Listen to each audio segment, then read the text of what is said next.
금융당국이 퇴직연금의 자본시장 투자에 대한 규제를 완화합니다. 내수 부진과 원화 강세 속에 국내 상장법인들의 수익성은 여전히 개선되지 않고 있습니다. 융갑한 현대차 사장이 러시아와 체코 현지 공장을 다녀온 뒤 많은 반성을 했다고 밝혔습니다. 011, 016 등 번호를 한식으로 사용 중인 115만 6천여 명이 오늘부터 010 번호로 변경됩니다.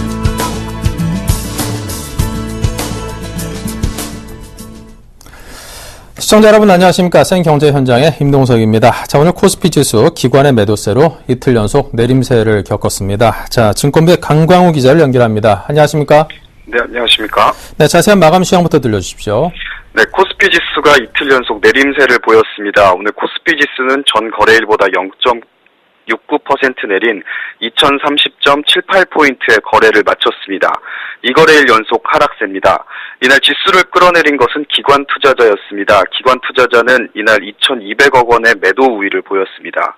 외국인은 600억 원, 개인은 1,800억 원가량 순매수했습니다. 업종별로는 하락 업종이 우세한 가운데 철강, 금속 업종이 기관 매수에 0.72% 상승했고 전기전자, 건설 업종 등은 1% 이상 하락했습니다. 네. 자, 이제 12월 장이 열렸습니다. 아무래도 연말 랠리에 대한 기대감이 없을 수 없는데요. 자, 올해 기대해봐도 될까요? 네, 올해 마지막 달 12월에 접어들면서 연말 증시 강세에 대한 기대감이 커지고 있습니다. 증권사들이 올해도 산타는 온다는 데 방점을 찍은 가운데 2100포인트 돌파 가능성도 점점 커지고 있습니다. 12월 첫 거래일의 지수는 하락세를 보였지만 주요 증권사는 연말 코스피 전망치 상단으로 모두 2100포인트 이상을 제시했습니다. 상승장을 점치는 공통된 배경에는 12월이라는 계절 요인입니다. 연말 배당을 노린 외국인 자금이 유입돼 수급 측면에서 상승 탄력이 강화된다는 것입니다. 실제로 2000년부터 지난해까지 13번의 12월 중 외국인은 총 8번 순매수를 기록했습니다. 매년 대외 변수에 따라 변동이 가능하지만 수치로만 놓고 보면 평균 67%라는 높은 확률입니다.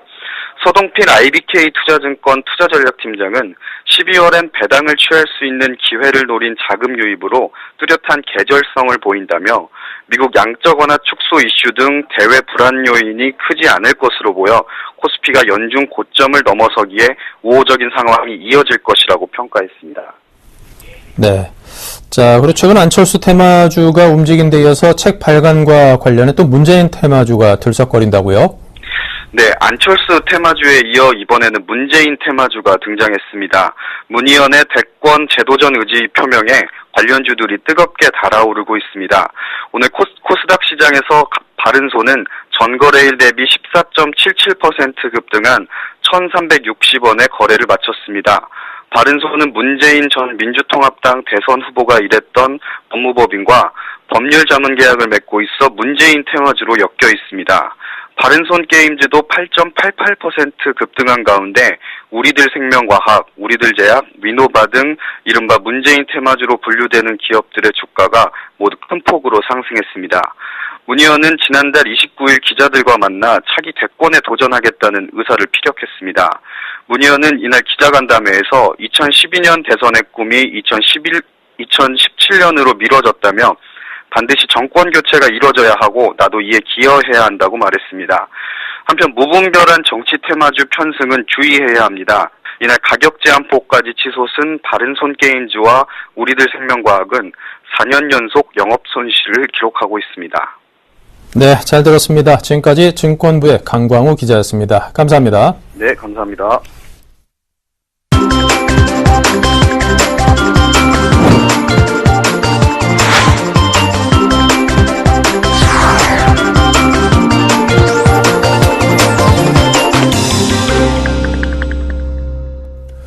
네, 오늘의 주요 뉴스입니다. 금융당국이 자본시장 투자 수요를 높이고자 퇴직연금의 자본시장 투자에 대한 규제를 완화하기로 했습니다.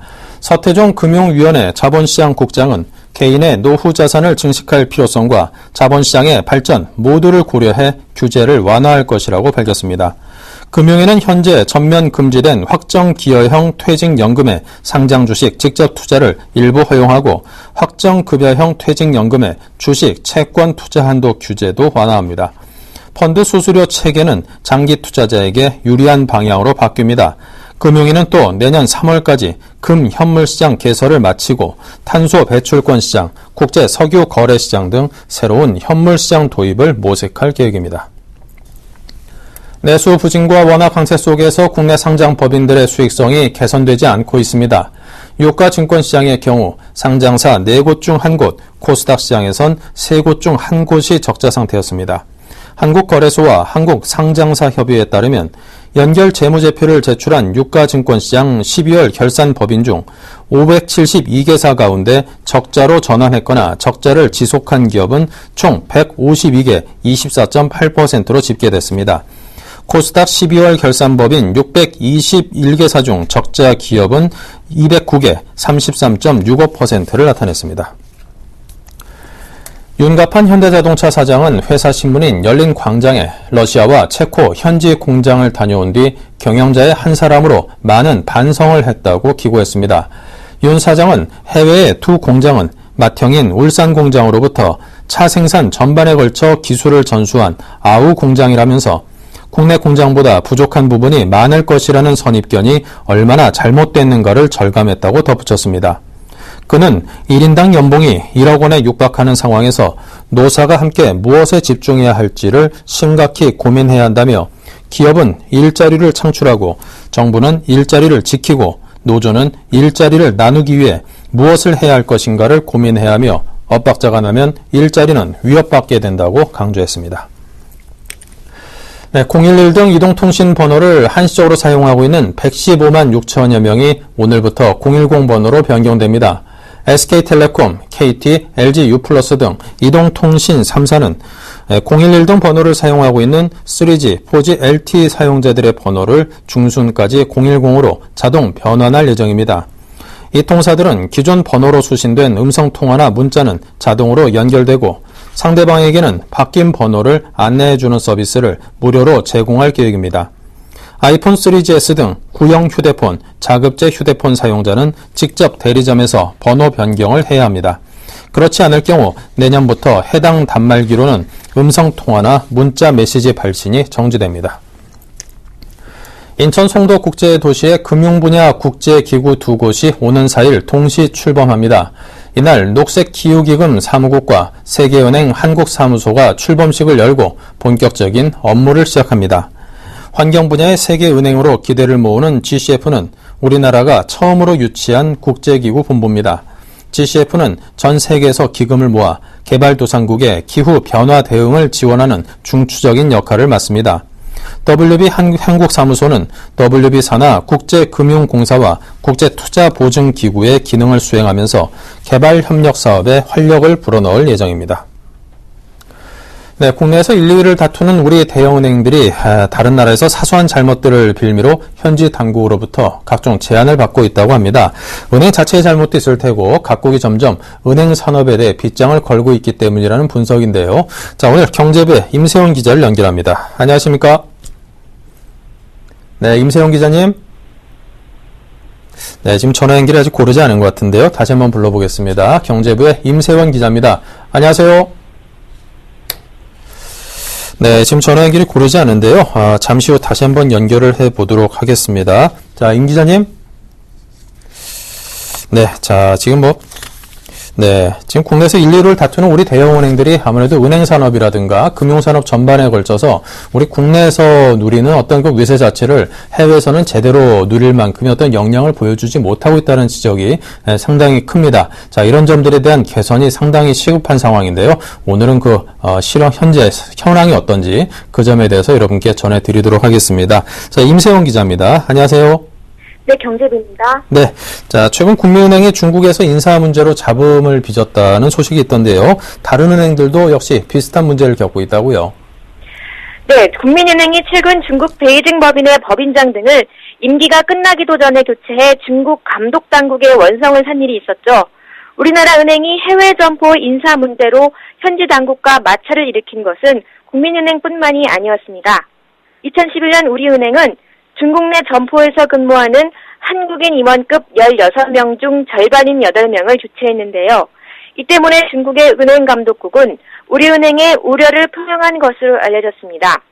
금융계에서는 우리은행이 중국의 신규 점포를 인가받는데 당시의 인사가 부정적인 요소로 작용했다고 보고 있습니다.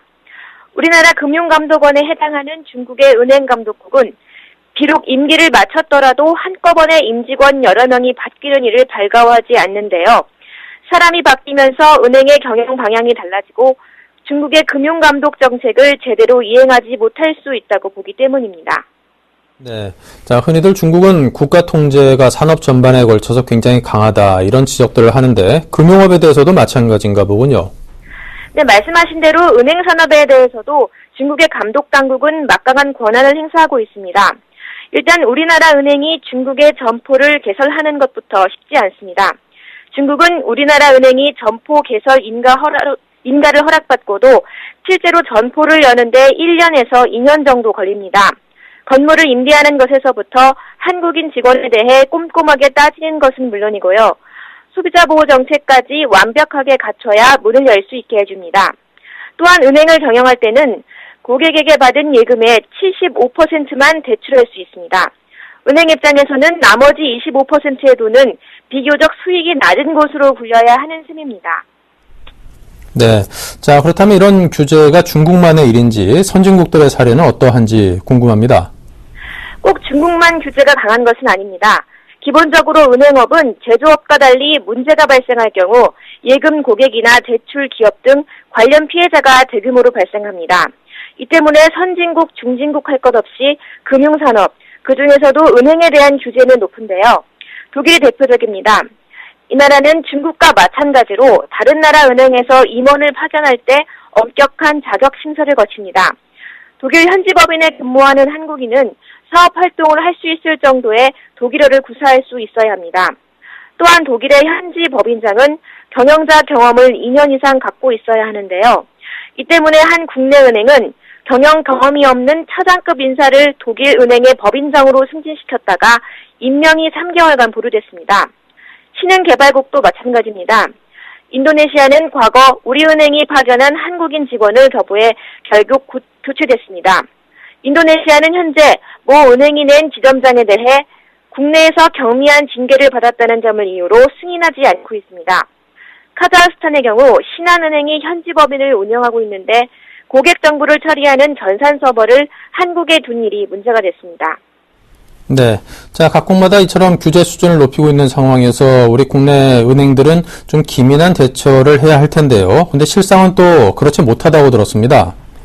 네, 사실 우리나라 은행은 해외 점포에서 벌어들이는 수익이 미미하고 최근에는 더 떨어지는 있습니다.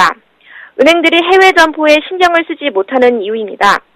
그러나 중국 등 각국에서는 최근 우리나라 은행의 해외 점포 경영에 대해 부정적인 인식을 보인 만큼 대응이 필요한데요. 이들은 우리나라 일부 은행이 정권 교체와 함께 금융지주 회장이나 은행장이 바뀌고 이에 따라 실무 직원까지 물갈이 되는 현실을 불안하게 보고 있습니다. 반면에 우리나라 은행들은 점포 경영자로 전문가보다는 고위 경영진의 측근을 보내는 경우가 많고요. 심지어는 정치권 인맥을 동원하는 사례도 나타났습니다. 또한 해외 당국의 추세를 은행 실무진이 그 은행장에게 보고하지 않거나 현지 당국으로부터 주의를 듣고도 또다시 인사를 교체한 은행도 있었습니다. 장기간 현지 전문가를 키워 수익을 내는 금융선진국 은행의 사례와는 거리가 먼 게 우리나라 은행들의 현주소입니다. 네, 상황이 이렇다 보니 우리 금융업의 수준이 우리 경제 위상과는 좀 걸맞지 않다, 이런 지적도 나오는 것 같습니다. 하루빨리 좀 개선이 이루어져야겠습니다. 지금까지 경제부의 임세원 기자였습니다. 감사합니다. 네, 감사합니다.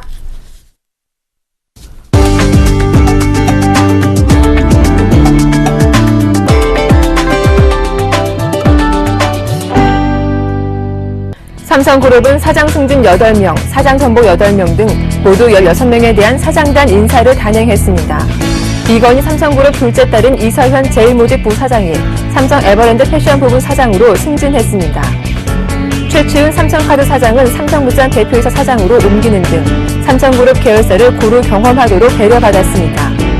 한편 이번 인사에서는 부회장 승진자가 배출되지 않았습니다. 각종 비리, 부실 의혹으로 몸살을 앓고 있는 국민은행이 내년 초부터 대대적인 영업점 개편에 나섭니다. 국민은행은 고객관계 중심 영업점으로 전환하기 위해 내년 1월 초 55개 점포를 통폐합합니다.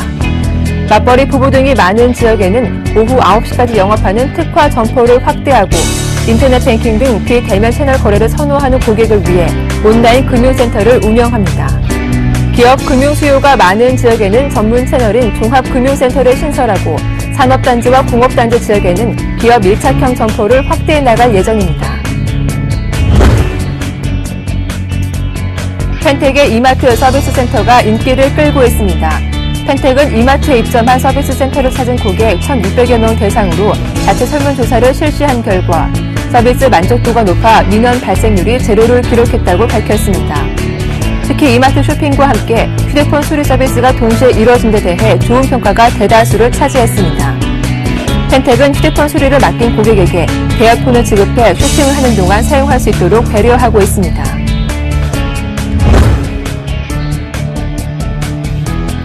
KT는 도곡동 등 서울 강남 지역 아파트 21개 단지에서 기가 인터넷 시범 서비스를 시작했다고 밝혔습니다. 대용량 인터넷 장비를 구축해 집안까지 최대 1기가 bps 속도의 유선과 무선 인터넷 서비스를 제공합니다. 시범 서비스 대상자는 1년간 추가 비용 부담 없이 10배가량 빠른 인터넷 서비스를 즐길 수 있습니다. IPTV 가입자의 경우 풀 HD급 화질의 서비스를 이용하는 것도 가능할 것으로 보입니다.